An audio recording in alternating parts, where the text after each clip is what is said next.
Sanjay Parker. I'm here with my exciting co-host, Mike Carswell, and we're here today to talk to you about digital location trackers for your children. Ooh, man, I tell you what, I learn something new every day. This is Mike Carswell here on Tech Talk 2020, and I'm glad to be here with you guys here on the show. Welcome to 101.5 FM, WINT Integrity Radio, and also 1330 AM Integrity Radio. We also can be listened to on WINTradio.com, and you can also pick us up on Facebook Live. Are we live on Facebook right now, Sanjay? We are live. Hello, everybody. Thanks for joining us. Hello, Mike. How are you there? Nice to see you. We're glad that you tuned in for the show, and we're excited to share some information with you, and let's get smarter together is really our motto here. So smartness is my goal tonight. How about you, buddy? Indeed, indeed. And speaking of smartness, have you ever lost your keys? You know what? Honestly, of course I've lost my keys, but I got a method now that when I come in the door, I grab my keys. See them, everyone? And there's a hook right by the door. So all you burglars, just so you know where the keys are, they're right by the kitchen door, hanging up there. That's very secure. That's good. But you can't see them if you're standing outside. So. True. Do you ever have you ever lost your wallet? Oh man, come on! And I've I left my wallet at the queue after a Cavs game. Oh man! But fortunately, I know the guy in security. Did LeBron give it to you after he went through it, and then I had Braun bring it to me the next morning. Honestly, I got it the next day. It was pretty cool. Have you ever lost your car? No. Like in a parking lot? Come on, after like some seasonal Oh, yeah. shopping, I thought you meant have it stolen like that horrible Allstate commercial. No. So let's define the verb in use. Lose or lost is a verb that's active. So it's like, have I lost it? Not have I had it taken away from me. So okay. Have you lost? Okay. Okay, so I'm going to continue down that train. This could be some have you rough ever waters lost? here. Yeah, you had some kids in your day, right? Oh, yeah. I've got a half a dozen. Go on. Have you ever lost one of your kids? I actually have. Do you know? He's 22 years old. I want you to tell us about that. I'm sorry? I want you to tell us about that. But just as a stat. Sure. In 2016, there were 465,676 entries for missing children in the U.S. 500,000 kids went kaput. Yep, and that's pretty constant. The year before, it was 460,699. Not kaput forever. Yeah. I mean, that didn't sound good, right? Yeah. But in a more positive, they were missing for some time. Parents freak out, and so usually you have to wait 24 hours to report them. That's a lot of missing kids. Yeah, it's a long time. Tell us about your missing kid. That was interesting. My missing kid, I think my son Paul, who's now about 6'4", 200 pounds, he was 4 years old, and we were at Tower City. Yes, Tower City during probably the holidays or something. And Paulie turned right, and we all turned left. And the coolest thing in the world is that my 4-year-old son was able to walk up to a security guard and say that I can't find my family or something along those lines, and he was discovered quickly. Wow, that's awesome. Now, my own personal experience, that's even more dramatic. All you folks out there that are a little bit longer in the tooth, you'll remember this place called Euclid Beach Park.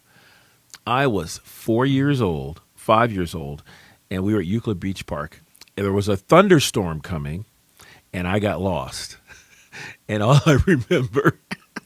I remember was those of you who's visited Euclid Beach Park know Laughing Sal. Laughing Sal is this huge, I don't know what to call it, a mannequin dummy thing, and it laughs, horrible, horrible laugh. Big gap tooth, this enormous type woman-looking thing that was just frightening for young kids. Put it up on the internet, look at her. Laughing Sal. Dude, I was lost. Laughing Sal was all I could see, and there was a thunderstorm coming, and I was a teary-faced mess. How old are you again? 4. So there's a theme here. When you're 4, yes, you're probably going to get lost. That's right. Right? And 4 is probably too young for kids to have smartphones today, right? I mean, I'm sure there's some out there with them, but yes, right. I would guess they would not have a smartphone on them.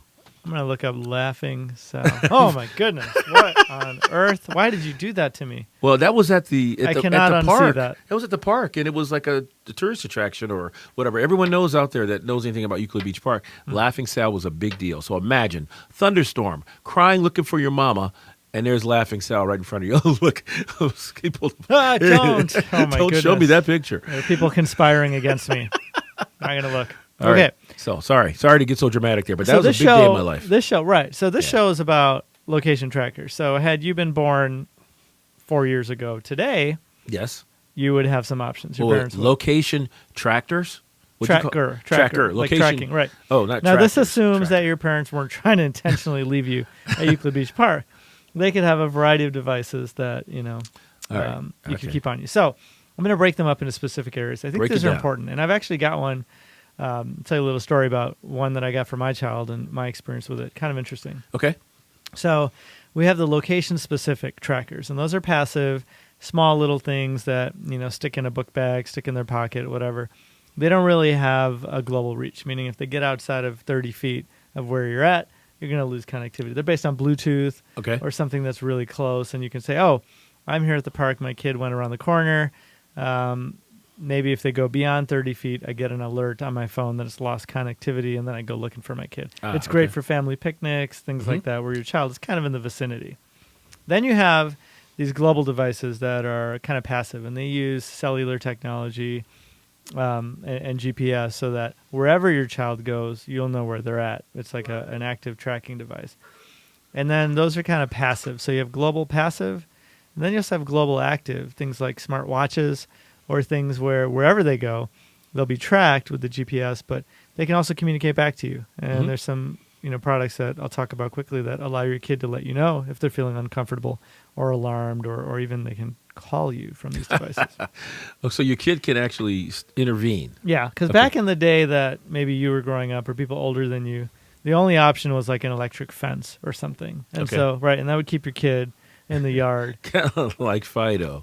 Yeah, but today, there's some better options. They're more humane, and I think we've got some good things here. So, Yeah. one other thing. These devices today, even though they're electronic and they're sophisticated, Mhm. most of them are waterproof, right? I mean, what's the use if your kid wears one of those digital watches and then swims, or your kid is walking in the rain? You want to make sure that these things are pretty open Okay, to okay. adverse conditions. So let's roll back the tape a teeny bit. So we're talking about things to keep eyeballs, or electronic eyeballs, we'll call them that, on our children as they possibly could wander out of our sight.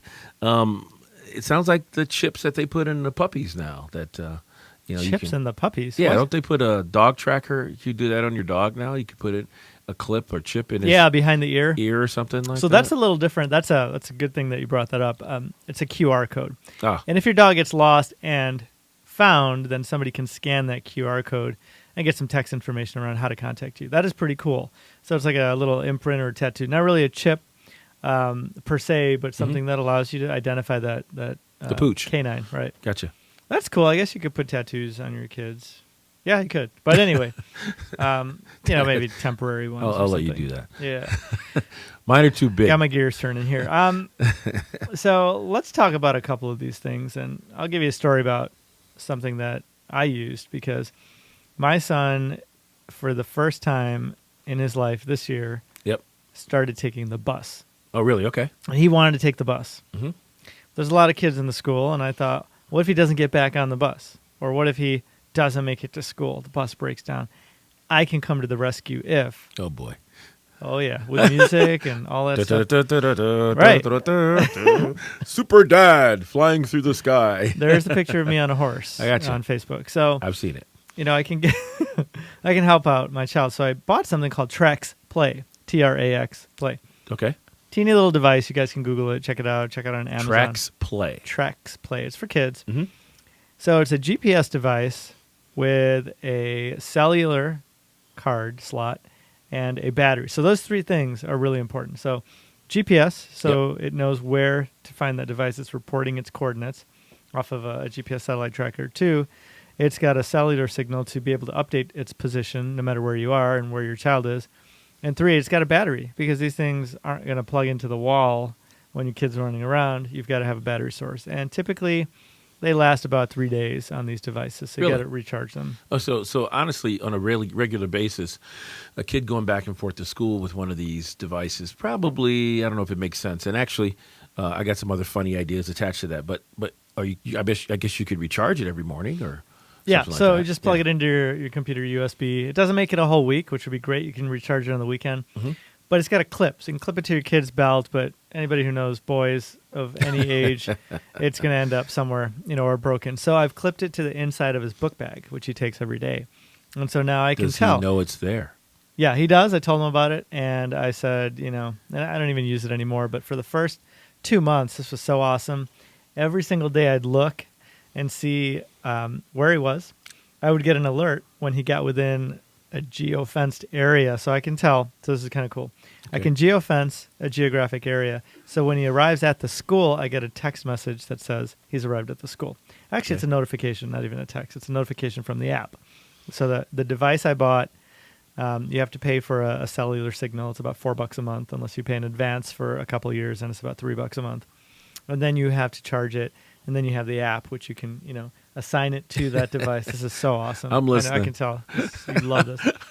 And so I can tell not only that, when the bus goes faster than 30 miles per hour, I get a little notification. On the way home, when the bus gets back to the end of my street, I get a notification so I can open the garage, which, by the way, is also on my smartphone. This thing is so awesome. I can track his history, where they went. One day they didn't go straight to school. They went around, and I found out there was like a construction thing. But after about a month and a half or so of this, I kind of got bored. But it gave me confidence that, okay, my child will get on the bus, and he will get to school, and he will get back on the bus, and he will come home. So for me, that was totally worth it. Okay. It was pretty awesome. So I was able to do that tracking, and I thought that was cool. What? Go ahead. No, go ahead. Let's get some Mike Carswell reaction. He loves this stuff. I just remember the term hovercraft. So this is going to a whole new level of hovercraft because like helicopter parenting. Yes, that's the same thing. Well, hovercraft, helicopter. But again, I'm not knocking it because my kids are huge now, so they grew up in a little bit of a different era. But it's okay. To each his own. So I just find that quite interesting. But that's cool.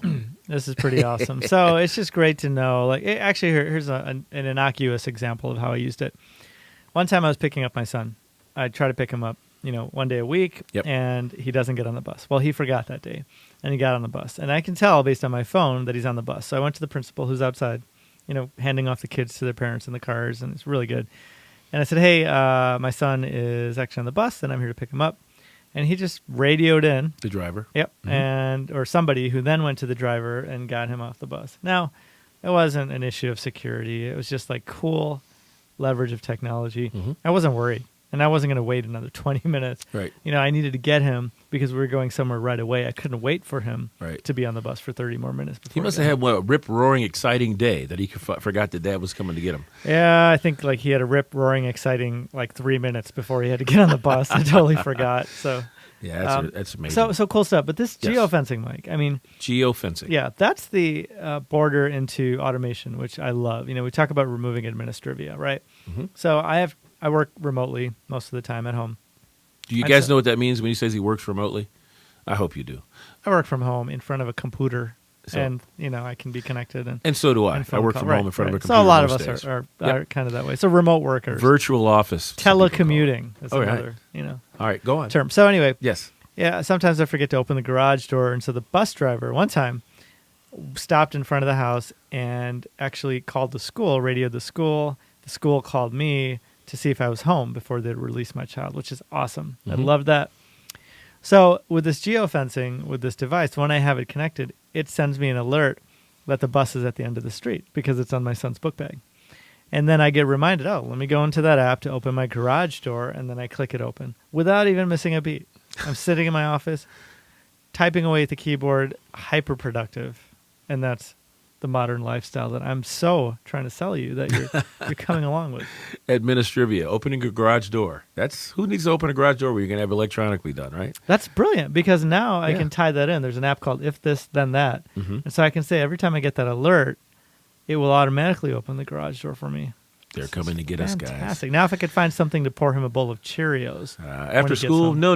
We got to be more healthy than that. So, and we'll get healthier after our little break here on Tech Talk 2020. Mike Carswell, Sanjay Parker, glad to be here with you talking about technology, things that will help improve your life as we get smarter together. So join us right after these few commercials here on AM 1330 AM, WINT, and 101.5 FM, WINT Integrity Radio.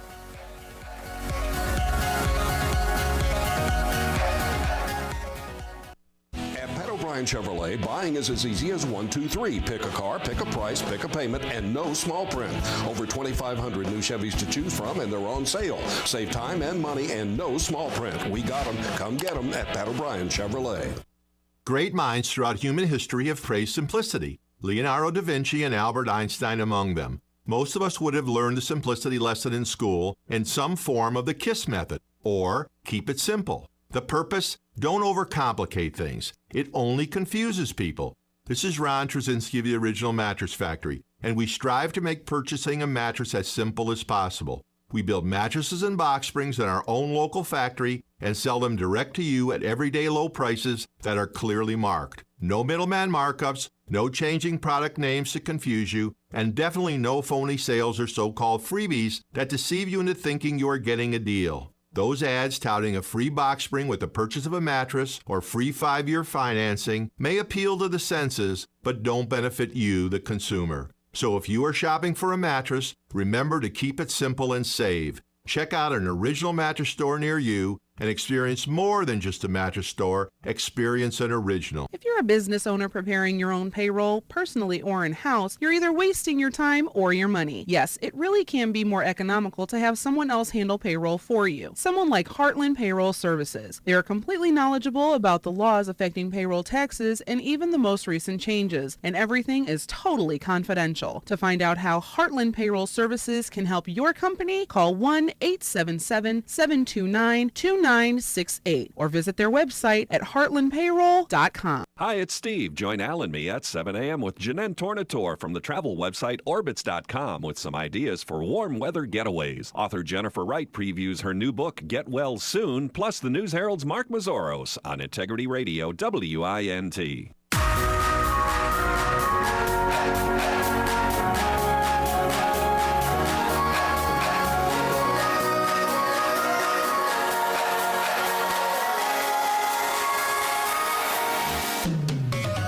Welcome back to Tech Talk 2020 with Sanjay Parker. I'm your host, Sanjay Parker, and I'm here with Mike Carswell, my co-host, and we are talking about keeping up with your kids. And I don't mean keeping up with the cool things they're doing. I mean keeping up with them. Literally knowing where they are at every second because you care and we care. And so we're talking about all that cool stuff. Now, Mike, before we get too deep into it, we're talking before the show, and Mike said, kids aren't the only people that you might want to track. So can you expand upon that a little bit? Well, I don't know. Personally, I don't have any issues with finding out where anybody in my life that I love is at any time. I think we're doing pretty well. And speaking of that, I want to give a quick shout out to my mother-in-law. She acknowledges my birthday, which is coming up this weekend, and I want to thank you. I got in my car today, anonymously, and there's this blue envelope sitting on my seat. So she said, "Happy Awesome. birthday, Michael, you are more than loved." And she also says, "As your present, I'm not going to sing happy birthday to you." So that's rich, man. Is that addition by subtraction? Yeah. Happy birthday, mother dear. Oh, no, thank you. It's my birthday. Happy birthday to me, but thank you for your love. It's awesome. So that's a quick shout out for you. Mrs. Balbluter, Yes? did I pronounce it properly? You're close. That's good enough.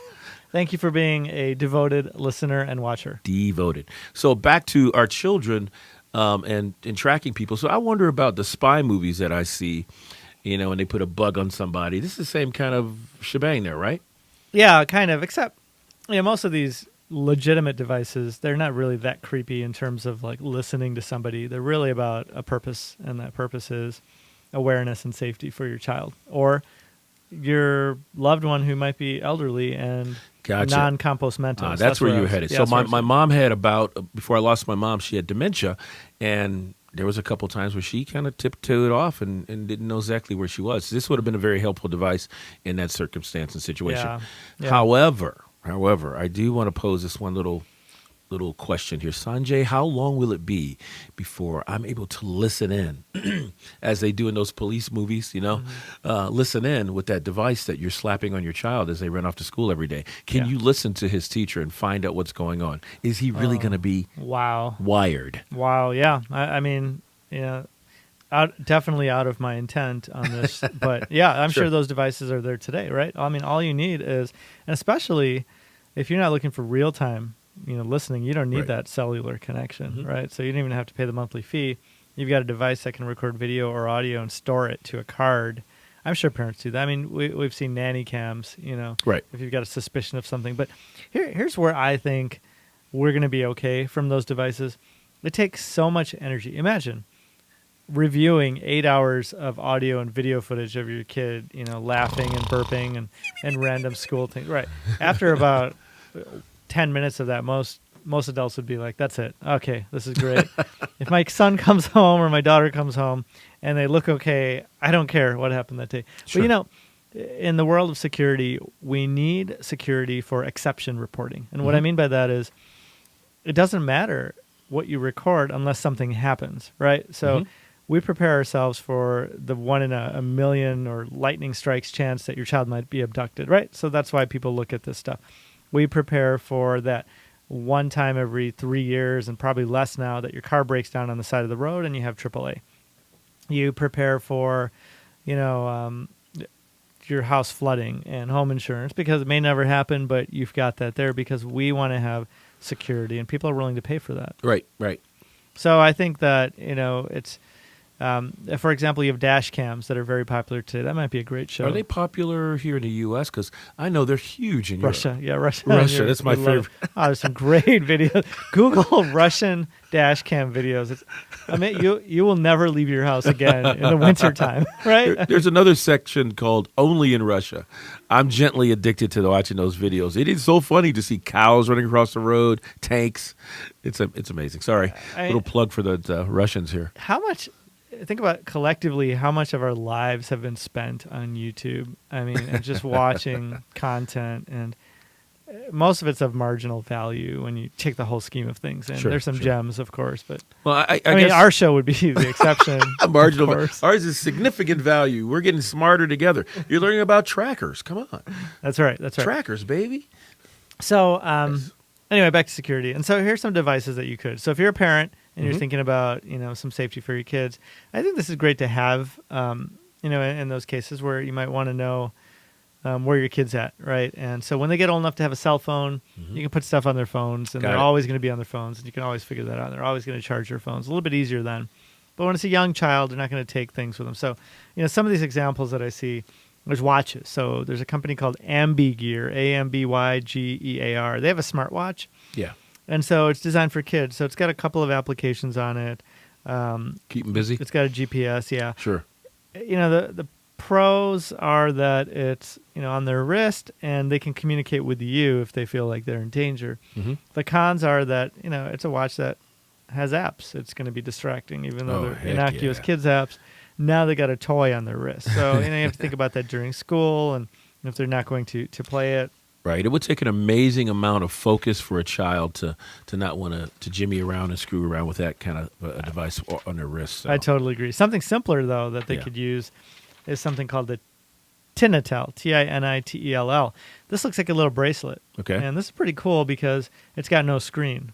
But it's just got a couple of different, it's like a joystick on it, like a flat, it's a flat controller, like a joystick you push up, down, left, right. Okay. You've seen that. Got it. You can put on there. And depending on the keystroke, it can do different things. One, it can have, it can call people on that phone. It's got a microphone and a speaker, right? So if your kid's in trouble, they can hit whatever you want, up, left, whatever your code is for you. You can program up to 12 people in there, and we'll call them. Hey, I'm on my way home. Or I don't know. In the dangerous streets of I don't want to make the name of any cities or whatever, but I'm sure that there's a place where this kind of fits in, but I'm just not sure if it's not overkill Mike, at this point. the picture I'm looking at of this Tinitel is pink and cute. Yes. It's so cool. Anybody with a daughter would want that for them. Because their daughter can say, hey, I'm at the gym, playing kickball, and I just hit a home run. All right, Daddy, bye. I mean, that would warm my heart. Yeah. So the other things that are a little bit less, exciting, maybe there's something called a WEENECT, WEENECT, kids. Now I looked at this one. This one was pretty cool. WEENECT. Yeah, it looks like a little mini. It's like a backpack. A key fob for a for a car. Sure. The picture is big. Okay, I thought it was a backpack, man. But no, that is not a backpack. So I mean, it's not really to scale. I'm so old school. Mike definitely gets excited about backpacks. No. So yes, but make your kids eat your vegetables, Sanjay. Do you make your kids eat their vegetables? My wife does. Yes. Okay. All right. Yes. Go on. Yeah. Definitely. I think you guys How do we feel get this on way. that topic? So anyway, WINT Kids. This is kind of cool. It's just a little water-resistant little pouch thing. Yeah. Clip it onto them or their belt or their book bag, and it just kind of tracks them, but it's also got a red button that says, hey, notify and talk to one phone number, which is my parents. So all of these things that you can talk require a subscription. You know, So $3 to they $5 could push a that month. button and go, I've fallen and I can't get up. I've fallen and I've jumped into a puddle. Yes, yes, yes. I'm sorry, that was bad humor. No, Sorry, no, that's guys. cool. Now, if you want something that has a longer battery life, again, on all these things that are all fancy and cool, a watch might last a day and a half. These little passive devices might last 3 days. There's something called a pocket finder, and you can get that on Amazon. This is like a little. Are you familiar with the Tile app with the Tile little things you can put on your keys, and it's like a passive. Yeah. Bluetooth. Actually, yeah, we sell those. So yeah. Yeah. So that's kind of cool. And we have to talk about your business at some point. All these Absolutely. cool, exciting things. But the Tile app, allows you to find things based on Bluetooth. This looks like a Tile app, similar, but it's actually something that has a long battery life and allows you to find your kid, and it's GPS enabled. You still need a subscription. It looks like a light bulb, but it's much smaller. Sure. And so that's kind of cool because you can tuck it away somewhere. Speaking of tucking away, the trend that we're seeing going forward is around wearables for this stuff. Uh-huh. So clothing that has little pockets or zips hidden inside where you can tuck one of these things because it's something that's, tracking your kids' activity. Wow. It's tracking their location. It's tracking all kinds of stuff. That brand name for the clothing should be called Amazing. It should be called Amazing Clothes. You know why? Amazing, because you can say, I once was lost, but now I'm found. Was that good? Yeah, it's good. I thought it was real good. Yeah, it's good. Okay. I like it. Yeah. And maybe Amazing Clothes. Let's do it, man. I love it. Be entrepreneurial here. Come on, Amazing some Clothes by Grace. Yes, I absolutely love it. So, there's a lot of ways to track your kids Yep. and to see where they're at, but it's really about safety and time. How much time do you have? I believe that, some of these devices are going to evolve. They're going to allow us to communicate with our children at all times, even when they're younger. The user interfaces are simple. Connectivity and those little Internet of Things style devices that are connected all the time, those are going to be very common in the next couple of years. We're talking trillions of devices. That big literally, word. by 2025. I mean, that is ridiculously large. Well, nanny cams and security cameras everywhere. It was bound to happen. So, again, I'm waiting to see, the devices we talked about today, when they become two-way and what that does to disrupt society or what it does to enhance or help society. That'll be very interesting to find out where we progress and where we go, because you guys know things aren't going to stay the same. Everything kind of continues to change. But, Sanjay, did you know this? The only person who likes change is a wet baby. And with that, thank you guys for joining today. We had a great time talking to you. Hope you enjoyed listening. See you again next week. Thank you for tuning in to 1330 AM and WINT Radio, and also 101.5 FM Integrity Radio.